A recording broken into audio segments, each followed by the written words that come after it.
हामी कतातिर जाँदैछौँ नेपालीहरू? मुटुमा आशा र आँसुका भाराहरू बोकेर हामी कतातिर जाँदैछौँ? रातको अन्धकार हामीलाई थाहा छैन कहाँ पुग्छ। पार गर्छौँ, लड्छौँ एक आपसमा, कहिले राष्ट्रतन्त्र त कहिले गणतन्त्र भन्छौँ।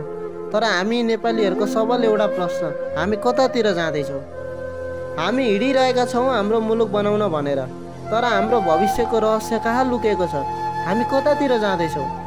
हामी लड्दैछौँ राष्ट्रतन्त्र त गणतन्त्र भन्दै, तर केही अत्तो पत्तो छैन हामीलाई।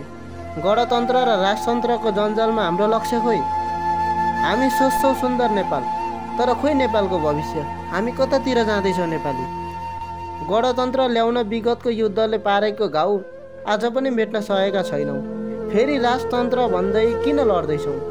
हामी नेपाली आशावादी छौँ, गन्तव्य नयाँ बनाउँदैछौँ, पूर्ण राष्ट्रतन्त्र ल्याउने भन्दै लड्दैछौँ। हामी कतातिर जाँदैछौँ? जीवनको मूल्य बिर्सिएर हत्याको रेखा गोड्दैछौँ। हामी पद र शक्तिको लागि लड्दैछौँ। गणतन्त्र र राजतन्त्र भन्दै आँसुका भाराहरू किन पकाउँदैछौँ? हामी कतातिर जाँदैछौँ? र यस्तो गरे हाम्रो भविष्य कस्तो होला र नेपालको भविष्य कहाँ पुग्ला? एउटा कमेन्ट गर्न नबिर्सिनु होला।